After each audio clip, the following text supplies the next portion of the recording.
శనార్థులు దిల్దార్ వార్తలకి స్వాగతం. ఇక ఈ తాప మనం అనుకున్నట్టు జరుగుతాయిరా. అట్లెట్లా చెప్తున్నావురా? నువ్వు ఈ నడుమ జాతకాలు కూడా చెప్తున్నావా? మేడారం పోయి అమ్మల దర్శనం చేసుకున్నాం కదా. ఓ అట్లొచ్చినవా? ఇంతకు నువ్వేం మొక్కుకున్నావు? అమ్మో చెప్పొద్దు, చెప్తే తీరేట కోరికలు. నువ్వు చెప్పకపోయినా నాకు తెలుసులే నువ్వేం కోరుకున్నావు. అంతా తొండి, అందుకే కావచ్చు నా కోరికలు ఏం తీరుతలేవు. కానీ ఎక్కడ జనం రా మేడారంలా. అప్పుడేం చూసినావు? సమ్మక్క సారక్కలు గద్దల మీద కూర్చున్నప్పుడు చూడాలే. అయితే చూద్దాం పా మరి. ఇసుకేస్తే రాలనంత జనం, అడివంతా భక్తులమయం. కన్నుల సంబరంగా సాగుతున్న కన్నెపల్లి అడవుల కనుచూపు మేర భక్తులే. జంపన్న వాగంత కిటకిటనే. నిండు తానాలు, నిలివెత్తు బంగారాలు, ఎదురుకోళ్లు, కళ్ళు సాకలు. కోరిన కోర్కెలు తీర్చమని కొందరు, తీరిన కోర్కెల ఆనందంలా మరికొందరు. దర్శనాల కోసం భక్తులు, భద్రత కోసం పోలీసోళ్లు, పర్యవేక్షణ కోసం అధికారులు, లీడర్లు. కార్లతోటి నిండిన రోడ్లు, చక్కర్లు కొడుతున్న గాలి మోటార్లు, చెట్టు చెట్టుకు పొయ్యిరాళ్లు. అబ్బో చిన్న సన్న సంబరం కాదుల్లా, మేడారమంత జనసంద్రమే. గద్దెల మీద కూసున్న సారలమ్మ చిలకల గట్టికెళ్ళొస్తున్న తల్లి సమ్మక్క కోసం 1000 కండ్లతోటి ఎదురు చూసింది. లక్షలాది జనాల నడుమ గిరిజన సాంప్రదాయాలతోటి అమ్మవారి గద్దెన అలంకరించింది. సమ్మక్క సారలమ్మను ఒక్కతాన చూసి మైమర్చిపోతున్నారు భక్తులు. కరోనా కేసులు పెరిగినట్టే పెరుగుతున్నది గారా. ఏంది? అదే బంగారం వెండి ధరలు. ఓ శాదా, నేను ఇంకా ఏమో అనుకున్నా కదా. అయినా నీకు పోల్చేతందుకు ఇంకేం దొరకలేదా? భూమి మీద పాపం పెరిగినట్టే పెరుగుతున్నాయి బంగారం వెండి ధరలు. ఇప్పుడు ఓకేనా? అక్కడ కంపనో ట్రంపయ్య నోరు తెరిచినప్పుడల్లా ఇక్కడ వెండి బంగారం అమాంతం ఆకాశం అంచులు దాకపోతున్నాయి రేట్లు. మరి ఇప్పట్లో తగ్గేదే లేదనంటవా? అస్సలు తగ్గదట. ఇప్పుడు రేటు ఎట్లున్నదో తెలిసినా? ఎట్లుంది? అంబానీ ఆదాని ఆస్తుల కంటే ఎక్కువనే పెరుగుతున్నాయి బంగారం వెండి ధరలు. గడియ గడియకు ఇస్రో రాకెట్లు ఉరికినట్టే ఉరుకుతున్నాయి. ఈ జనవరి నెలల వెండి రేటు ఎంత పెరిగిందో తెలుసునా? అక్షరాల 1,44,000 రూపాయలు పెరిగింది. ఇప్పుడు మార్కెట్ల కిలో వెండి ఎంతకు దొరుకుతున్నది అనంటే 4,41,000 వలుకుతుంది. ఫిబ్రవరిలో 5 లక్షలు దాటిపోతుందనంటే బంగారం కూడా అదే రేంజ్ లా రయ్యం అనుకుంటా దూసుకుపోతున్నది. తులం బంగారం 1,79,000 రూపాయలు. ఈ రేట్లు చూస్తుంటే బిడ్డల పెళ్లిలు చేసేటోళ్లకు బీపీలు పెరుగుతున్నాయట, గుండె దడలు గట్టిగానే అవుతున్నాయట. మరి కాదా? బక్క సక్కటోళ్ళు లగ్గం చేయాలంటే అయ్యే పనేనా? కనీసం మంగళసూత్రాలు కొనాలన్నా కూడా తల తాకట్టు పెట్టినా వచ్చే పరిస్థితి లేదు. కొన్ని దినాల నుంచెల్లే అటు బంగారం ఇటు వెండి ఇద్దరు నువ్వా నేనా అన్నట్టే పోటీలు పెట్టుకొని మరి పెరుగుతున్నారు. కానీ తగ్గుడైతే అసలుకే లేదు. పరిస్థితి చూస్తుంటే ఇప్పట్లా బంగారం వెండి రేట్ల పెరుగుదల ఆగేది కానొస్తలేదు అని అంటున్నారు. కొనాలనని అనుకునేటోళ్ళు, పెట్టుబడి పెట్టాలని అనుకునేటోళ్ళు ఫ్లాట్స్ మీద, ప్లాట్ల మీద, పొలం మీద కాకుండా బంగారం వెండి మీద పెట్టుబడి పెట్టుండ్రి. ఏడాది 2 ఏళ్లల్లా దండిగా లాభాలు వస్తాయని అంటున్నారు. పైసలున్నోళ్ళు కొనుండ్రి, లేనోళ్ళు లోన్లు తీసుకొని కొనుండ్రి. అటెనక బాధపడితే లాభం లేదు అని అంటున్నారు పెరుగుతున్న పుత్తడి వెండి ధరలను చూస్తున్నోళ్ళు. అత్తలు మీ కోడలు మీ మాట ఇంటలేరా? మీరు చెప్పింది చేస్తలేరా? మీరు గన్న కొడుకునే మీ మీదికి కయ్యానికి కాలు దువ్వేటట్టు చేస్తున్నారా? అయితే నువ్వేం చెప్తావు? మాయా లేదు, మర్మం లేదు. ఈసొంటి టైం మళ్ళా రాదు. ఏం చేయమంటున్నావేంది? గాలి, ధూళి, నరదిష్టి, పరపీడ, గ్రహాల శాంతి, పీడకలలు రమ్మంటే వచ్చేది, పొమ్మంటే పోయేది, పనులు జరిగేది, పద్దు గదిలేది.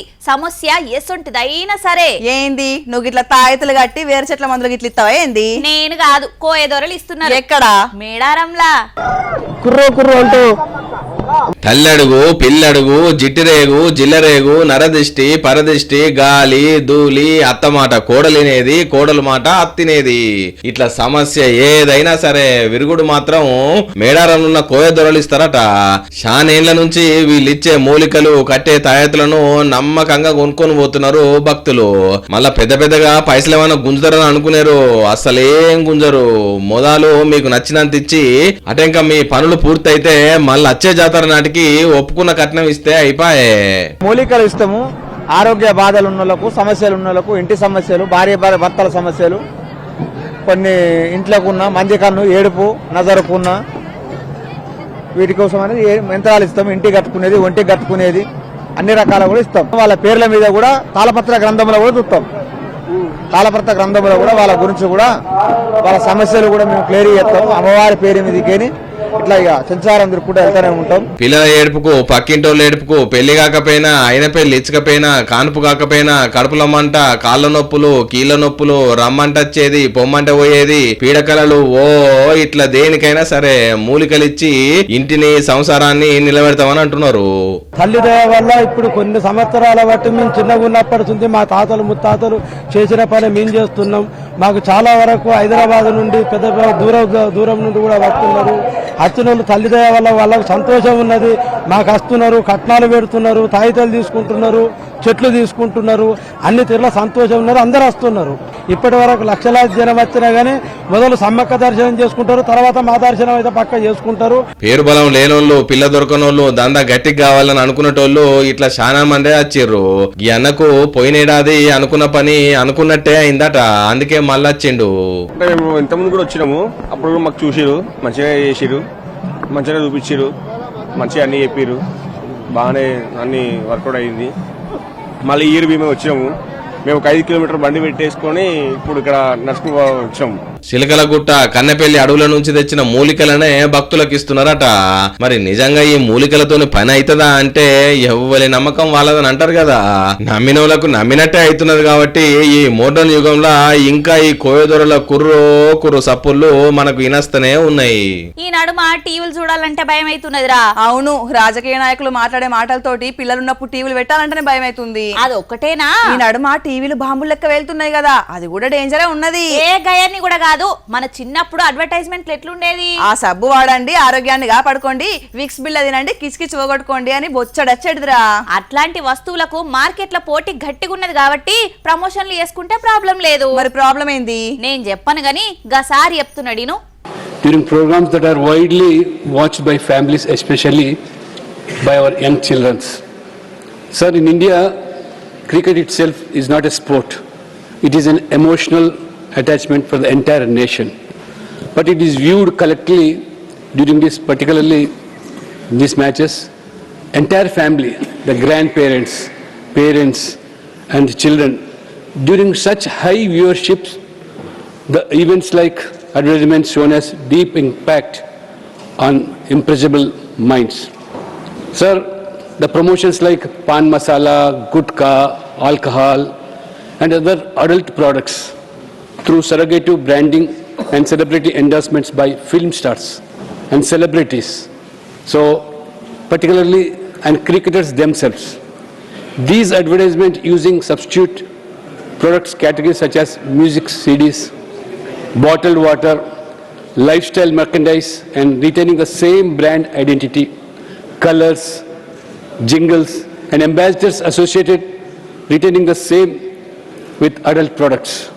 నిజమేగానుల్లా, మంచి మందులే చెప్పాలే, చెడు చెవుల చెప్పాలే అంటారు. కానీ చెడు కూడా టమ్కేసి టీవీలలో ఎప్పుడు తప్పు కదా. టీవీ చూద్దామంటేనే భయపడే పరిస్థితి ఉన్నది. ఇవాళ రేపు క్రికెట్ మ్యాచ్ ఆడేటోళ్ళేమో గాని చూసేటోళ్ళు కోట్లల్లున్నారు. అభిమానులు ఆట కోసం ఇంటిల్లిపాది టీవీ ముంగట కూసుంటే చెడగొట్ల మారి యాడ్స్ వేస్తారు నడుమ. అది కూడా పెద్ద పెద్ద సెలబ్రిటీలే తప్పుడు ప్రచారాలు చేసి జనాలను తప్పుతోవ పట్టిస్తే మరిగా సమాజానికి ఏం మెసేజ్ ఇస్తున్నామని అడుగుతున్నారు sir. To strengthen the monitoring of surrogate advertisements, clearly define what constitutes indirect promotion and consider restricting such advertisement during content predominantly consumed by families and minors, and also appeal to this house and all the members to see that celebrities are discouraged from this advertisement, especially sportsmen and even film stars. మంచి 10 సార్లు చెప్పిన చెవికెక్కదు గాని చెడగొట్టు పనులు జల్దిన బుర్రలకెక్కుతాయి మనోళ్లకు. సబ్బులో సర్ఫ్లో వాడమని చెప్తే problem లేదు గాని సమాజాన్ని సర్వనాశనం చేసే చర్యలకు దూరంగా ఉంటే మంచిదని ఎంపీ లక్ష్మణ్ సార్ చెప్పుకొచ్చిండు అన్నట్టు. ధూమపానం, మద్యపానం ఆరోగ్యానికి హానికరం అని తెలిసినా కూడా తాగేటోళ్ళని ఏమంటారా? తాగుబోతులు అంటారు. షటప్. మరి వాళ్ళను పోరాట యోధులు అంటారా ఏంది? తప్పేంట్రా, పానాలను సైతం లెక్క చేస్తలేరు కదా. నీ కథ మంచిగా ఉంది. వాళ్ళేమన్నా దేశం కోసం త్యాగం చేస్తున్నారా? కనీసం కుటుంబం గురించి కూడా ఆలోచన చేస్తలేరు. ఏం చేద్దాంరా, సిగరెట్లు తాగితే బలం రాదు, పొగొస్తుందని తెలిసినా వాళ్ళ బలహీనతను వదులుకోలేని నిస్సహాయులు. అట్లాంటి బలహీనుల మీద కూడా కల్తీగాల కన్లు పడ్డాయట. డబ్బాల మీద తాగితే పోతారు అని రాసి పెడితేనే బంద్ పెట్టారు. కల్తీ చేస్తున్నారంటే బంద్ పెడతారా, భయపెడతారా? అది వాళ్ళే తెలుసుకోవాలి. ఇక హలో పొగ పిలిచే బాబులు, మీకు బాంబు లాంటి వార్త గడిదిక్కు చూడుర్రి. బీడీలు తాగండి బాబులు, తాగి స్వర్గాన్ని తాకండి బాబులు బాబులు అని పాడుకుంటా గుప్పు గుప్పున పొగలు వీల్చి వాళ్ళ పానాలకే గాక పక్కనోళ్ళ పానాలను కూడా రిస్క్ లో పెట్టే ధూమపాన ప్రియులకు పిడుగు లాంటి వార్త. సిగరెట్లలో కూడా నకిలీ సిగరెట్లు తేలినాయట. బ్రాండెడ్ సిగరెట్లు తాగుతున్నాం మాకేం కాదు అని అనుకునేరు. బ్రాండెడ్ కవర్లా అరేక్ మాల్ ప్యాక్ చేసి ఇచ్చినట్టు పెద్ద కంపెనీల డబ్బాలల్లా నకిలీ సిగరెట్లు ప్యాక్ చేసి మార్కెట్లో అమ్ముతున్నారట. అంతేనా, నిషేధించిన సిగరెట్లను ఎవ్వరి కండ్ల వడకుంటా తక్కువ ధర కమ్మి వాళ్ళ బలహీనతతోటే కాదు పానాలతోటి కూడా ఆడుకుంటున్నారు. ఇది చిన్న సన్న దందా కాదు, కోట్లల సాగుతున్నదట. కాకినాడ తెనాలిలా పోలీసోళ్లకు పెద్ద ఎత్తున దొరికినాయి. బీహార్ పాట్నాకెళ్లి తీసుకొచ్చి ఆంధ్రప్రదేశ్ లో అడ్డా పెడుతున్నారట. మూలిగే నక్క మీద తాటిపండు రాలడంటే గిదే మరి. పొగదాగుడే ప్రమాదం అంటే మళ్ళీ ఈ నకిలీ దందానా? ఇక చూడుండ్రి, ఏ రాయి అయితేంది పళ్ళు రాలేతందుకు అనుకున్నారో ఏమో, ఎట్లయినా ప్రమాదమే అని ఆ ప్రమాదానికి ఇంకింత డోసు వెంచి ఈ పాపానికి తెరలేపినట్టున్నారు. అసలే ఎవల కన్నల వడకుంటా సాటుమాటుకు వీలుస్తుంటే ప్రశాంతంగా దాకుంటా చేసిండ్రు అని ఎంత ఫీల్ అవుతున్నారో పాపం. ఎందుకొచ్చిన రిస్క్ అని మానేస్తారో, ఎట్లయితే గట్ల అని కంటిన్యూ చేస్తారో ఇక మీరే ఆలోచన చేసుకోండి. నిన్నెన్నిటికి రమ్మన్నా నువ్వెన్నిటికి వచ్చినావు? 11ంటికి రమ్మన్నావు, పావుదక్క 11 గంటలకే వచ్చిన. అది కూడా తప్పేనా? ప్రూఫ్ ఏంటి? ప్రూఫ్ కావాలంటే నాకంటే ముందుగానే నువ్వు రావాలి. తీస్తా, ప్రూఫ్లు మొత్తం బయటకు తీస్తా. నీ రీల్స్ స్టేటస్ లో అన్ని చెక్ చేస్తా. తీయి నా ఫోన్ తో పాటు నీ ఫోన్ కూడా బయటకు తీయి. అదేంది, నా ఫోన్ ఎందుకు? మేడం గారు రూల్స్ పెడుతున్నారు, ఫాలో అవుతున్నారని అనుమానం వచ్చింది నాకు, అందుకని. అయితే వద్దులే, నీ ఫోన్ నేను తీయను, నా ఫోన్ నువ్వు తీయద్దు. గప్ చుప్ సాంబార్ బుడ్డి. సర్కార్ ఆఫీసుల ఉద్యోగులు కూడా గిట్లనే చేస్తున్నారట. వాళ్ళనెవరు ఆపేది? చూడెవరు ఆపుతారో. మేడం సార్ మేడం అంతే, టైం కాని టైంలో కలెక్టర్ వస్తుందని అస్సలు ఊహించి ఉండరు పాపం. అయ్యో హాజరు పట్టు కూడా తీసింది. ఇక విలువరు మేడం ఒక్కొక్కల పేరు. ప్రభాకర్ ల్యాబ్ టెక్నీషియన్ అక్కడ హాస్పిటల్లో ఉంటారా? ప్రియాంక ఎవరు? వచ్చినోళ్ళు ఎస్ మేడం అని చెప్పిర్రు గాని రాణోళ్ళ గురించి ఏం చెప్పాలనో అర్థం కాక తలకాయ అడ్డం పొడుగు తిప్పుతున్నారు. వచ్చారని చెప్తే బుక్ల సంతకం మీద అడుగుతుంది, పోనీ రాలేదంటే లీవ్ ఎవరికి చెప్పిందని అడిగేటట్టున్నది. ఇప్పుడే బయటకు పోయారంటే సీసీ కెమెరాలో చూస్తానంటుంది. ఇక ఇళ్ళ పరిస్థితి అరకత్తర్ల పోక చెక్క లెక్కనే తయారైంది.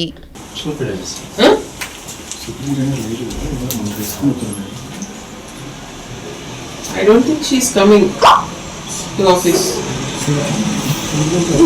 అయితే ఇక్కడ సంతకం ఉండాలి కదయ్యా. మన దగ్గర సీసీటీవీస్ ఉన్నాయా? ఇక్కడ కాదు, మన ఎంట్రన్స్ లో, ఇంటర్ ఎంట్రన్స్ లో, ఎక్కడి నుంచి అయినా ఎంట్రన్స్ లో క్యాప్చర్ అవ్వడానికి. So that will be the proof whether they are coming or not. ఎప్పుడు వస్తున్నారు, ఎప్పుడు పోతున్నారు, అవసరమైతే నేను అది తీస్తాను ఇట్లాంటి పిచ్చి వేషాలు ఇస్తే. కొమరంభీం ఆసిఫాబాద్ జిల్లా కలెక్టరేట్ కార్యాలయంలో మహిళా శిశు సంక్షేమ శాఖ, సీనియర్ సిటిజన్ ట్రాన్స్జెండర్ కార్యాలయం, హార్టికల్చర్, సివిల్ సప్లై, జిల్లా ఆరోగ్య శాఖ ఆఫీసు అన్ని ఓ చుట్టింది కలెక్టర్ హరిత మేడం. ప్రభుత్వ ఉద్యోగులంటే మీ కుటుంబాలకు భరోసా కాదు, పబ్లిక్ కు భరోసా ఉండాలే. మనమే టైం పాటించకపోతే సమాజానికి ఏం చెప్తాం? ప్రజలకు అందుబాటులో లేకుంటే కథ వేరే ఉంటదని గట్టిగా మందలిచ్చింది. ఏమి రారా ఆఫీస్ కి? ప్రూఫ్ ఏంటి? 4 రోజుల నుంచి ఎవరు ఇక్కడ? సూపరింటెండెంట్ కూడా రాలేదు. So who will monitor them? నీకు పురాణాల మీద పట్టున్నదారా బుజ్జి? రామాయణ మహాభారతాలన్నీ అవపోసన పడదాం అనుకున్నా గానీ నోరు తిరుగుతలేదని మళ్ళీ అద్దనుకున్నా. అప్పట్లా దేవతలు రాక్షసులు అమృతం కోసం పాల సముద్రాన్ని చిలికిండ్రట. అమ్మో మనకే అనుకున్నాం, దేవతలకు కూడా పోటీ ఉంటదంటావు. మరి పురాణాల ప్రకారం లోక కళ్యాణం కోసం వాళ్ళు పడే కష్టంలా మన కష్టం ఎంత? కానీ దేవుళ్ళంటే అనుకున్నది అనుకోగానే ప్రత్యక్షం అయితే అని అనుకుంటాం కదా. కష్టపడకుండా ఏది రాదని ఎందుకంటారు అనుకున్నావు? సరే గాని ఇప్పుడు ఈ ముచ్చట ఎందుకు వచ్చిందో? ఊకేనే జనరల్ నాలెడ్జ్ కోసం చెప్పిన. అట్లనా? మరి ఇప్పుడు అసలు ముచ్చట ఎప్పిగా. ఏటా కదిరిల్లా లక్ష్మీ నరసింహస్వామి రథోత్సవం జరుగుతది. జరుగుతది. ఆ రథానికి కట్టిన తాడు చూసినావు ఎప్పుడన్నా? రథాన్ని చూసినా, రథం మీద కూర్చున్న దేవుని చూసినా గానీ తాడును కూడా చూడాలనా? చూడోసారి ఆ తాడు ఎంత స్పెషల్ తెలుస్తది. కదిరి లక్ష్మీ నరసింహుని కళ్యాణం ఎంత కన్నుల పండుగ లెక్క జరుగుతుందో రథోత్సవం కూడా అంతే సంబరంగా సాగుతది. 130 ఏళ్ల నాటి తేరు మీద స్వామివారు ఊరేగుతుంటే రథం లాగితే చాలు రోగాలు నయమైతే, కష్టాలు పోతాయని ఈ రథయాత్రకు భక్తులు వేల సంఖ్యలో తరలొస్తారు. అగో ఆ తేరుకు కట్టే తాడు గిట్ల సిద్ధం చేస్తారన్నట్టు.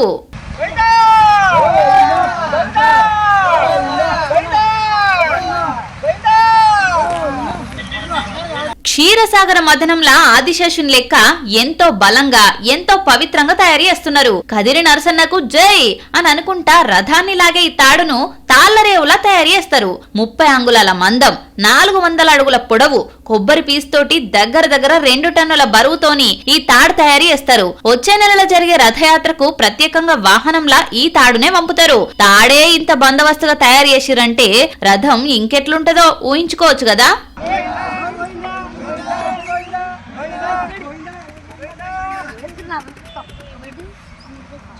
కొంతమందికి భలే కలిసొస్తది. ఇలా రూపాయి లేదంటారు, 4 రోజులకే కార్లలో తిరుగుతారు. ఇగో ఎవరిని అంటున్నావో అర్థం చేసుకోలేనంత అమాయకురాలని కాదు నేను. ఓ శామాయకురాలా, నిన్ననుకున్నావా? తల్లి పుట్టినీళ్ళు మేనమాకు తెలియదారా? మరి ఇప్పుడు ఎవరిని అంటున్నావు నువ్వు? కొంతమందికి గట్లనే కలిసి వస్తది. ఉన్నట్టుండి ఎట్లయితారు? లంక బిందెలు గిట్లేమన్నా దొరికితే అవుతారు. నా చిన్నప్పుడు మా తాత కూడా గిట్లనే అంటుండే, పలానోళ్లకు దొరికినాయి అని. అవి కట్టు కథలే కావచ్చు కదా, నిజంగా ఉంటాయా? కట్టో కనికట్టో గాని అట్లా పుణ్యానికి వచ్చే సొమ్ముల కోసం కొండలు పిండి వేసేటోళ్ళు ఇప్పుడు కూడా ఉన్నారా? అట్లనా? అమ్మో నీకు తెలియదు. కాళేశ్వరం కట్ట తవ్వినట్టు ఎట్లా తవ్వి రోజుడు. అరే రే, ఆ కట్టబోతులను చూద్దామంటే తప్పించుకున్నారు కదా. చెప్తే నమ్మరు గాని ఆ సొరంగం చూస్తేనే తెలుస్తది ఎంత చెమట తీసిర్రో ఈ బడివేగాళ్ళు. ఇట్లనే ఇడిచిపెడితే భూమిని మొత్తం పొక్కిలి పొక్కిలి ఎత్తరు కావచ్చు. నెల్లూరు జిల్లాల గుప్త నిధుల ఆశతోటి గుట్టు సప్పుడు కాకుండా ఇంత పెద్ద కార్యక్రమానికి కొబ్బరికాయ కొట్టి పూజలు చేసి తవ్వకాలు మొదలు పెట్టిరట. అగో చూసినోళ్ళు చెప్తారు ఇనుర్రి. మేఘాలు తోలుకొని వచ్చినాడు ఇంటికి వచ్చాక ఇక్కడ 5 మంది ఒక పూజారి ఆడ కూర్చోయిండు. 2 మోటికి టెల్లిరు, ఒక ఎర్రబంది తెల్ల సొక్క, ఒక ఆయన లోపల నిండు, ఒక ఆయన గడ్డం పెంచుకొని అదిగో దాని మీద కూర్చోండి ఎదురుగా. ఆమె మేము ఏందని అడిగితే ఆయన స్వామి అంటే నెల్లూరు అయిండు. నెల్లూరు అయిన లెక్క ఆమెను ఏంది బావి తవ్వుతారా ఏంది అన్నాను. బావి తవ్వుకుంటున్నాం అయ్యారు. ఆమెను వచ్చేసినాం. వచ్చి ఆమెను ఇలా చెప్పి ఊళ్ళో వాళ్ళకి వచ్చేసారు. ఆమెను ఎస్ఐ గారికి ఫోన్ చేశారు. ఆ నీరు అవును వచ్చి తీసుకొని 200 అడుగులు ఉంటుంది. నేను చూసాను 200 అడుగులు. మళ్ళీ కిందకి సర్గం వేస్తుంది, అది ఎంత ఉందో తెలియదు. మొత్తం 4 లిచ్చిండ్లు, 3 మడుగు దాంట్లో వేసిన అది ఒకటి పెద్దది ఉంది. మీరు చూసిరు కాబట్టి సరిపోయింది, లేకుంటే ఈ పాటికి పాతాళలోకని వలకరించేటోళ్ళు ఎక్కడ దొరికిరురా సామి.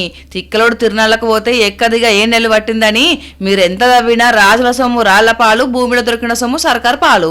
ఎందుకురా బాలరాజు మళ్ళా మీ పైత్యాలు చూపెట్టుకుంటారు? బూడిదలో పోసిన పన్నీర్ లెక్క భూమిలో పోసిన మీ చెమట వేస్ట్ అయిపోయింది. ఇంతటితో ఇడిచిపెడతారో మళ్ళీ ఇంకో స్పాట్ చూసుకుంటారో మరి. పోలీసుల్లో కన్నేస్తేనే మంచిది. ఇవల్ల ఇయాలటి దిల్దార్ వార్తలు మళ్ళా దిల్దార్ వార్తల్లా మళ్ళా కలుద్దాం. అంతవరకు చూస్తూనే ఉండండి వనితా టీవీ. నమస్తే.